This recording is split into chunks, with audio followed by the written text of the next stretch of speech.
Perkenalkan, nama saya Amin Tohari dari Prodi Bimbingan dan Konseling. NIM saya 220401010023. Nah, di sini saya akan mengartikan definisi dari berbagai sudut pandangnya. Yang pertama, definisi dalam bahasa umum, yaitu penjelasan atau deskripsi yang memberikan pemahaman tentang sesuatu kata, konsep atau objek.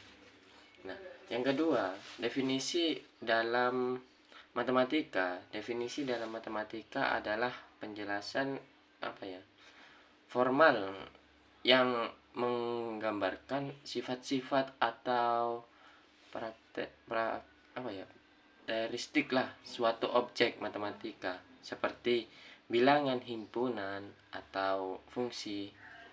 Dan yang ketiga yaitu definisi dalam ilmu pengetahuan, yaitu definisi dalam ilmu pengetahuan adalah sebuah pemahaman tentang suatu konsep atau fenomena berdasarkan bukti empiris dan metode ilmiah.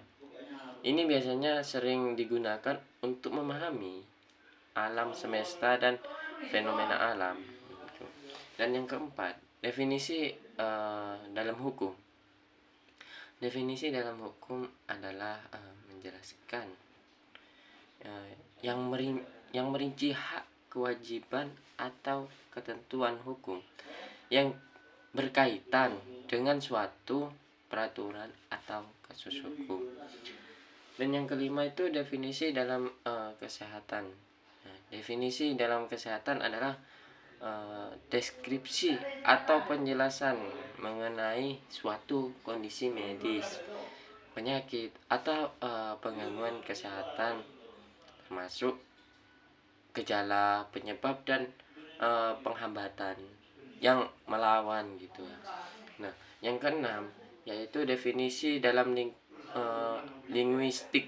Definisi dalam linguistik yaitu cara mendeskripsikan arti kata, frase, atau bahasa secara formal, termasuk makna dan struktur gramatikalnya. Dan yang ketujuh yaitu definisi dalam teknologi. Definisi dalam teknologi yaitu menjelaskan mengenai fungsi, fitur, atau konsep teknologi seperti perangkat keras, perangkat lunak, atau protokol jaringan gitu ya. Nah, yang terakhir ini definisi dalam bisnis. Definisi dalam bisnis adalah deskripsi yang menjelaskan tujuan, struktur, atau karakteristik suatu perusahaan atau produk atau layanan. Dan juga di sini ada satu bagian, itu definisi dalam seni. Definisi dalam seni adalah cara menggambarkan atau menjelaskan karya seni seperti lukisan, musik, atau termasuk makna estetik dan pesan yang terkandung di dalamnya. Nah, jadi di setiap definisi yaitu disesuaikan dengan konteksnya, dan ada banyak disiplin, ilmu, dan bidang yang dimiliki dari definisi khususnya untuk konsep atau objek tertentu. Nah, cukup itu yang saya jelaskan dan yang saya ketahui tentang makna definisi, dan juga banyak dari beberapa aspek gitu. Cukup sekian dari saya. Wallahul muwaffiq ila aqwamit thoriq. Wassalamualaikum warahmatullahi taala wabarakatuh.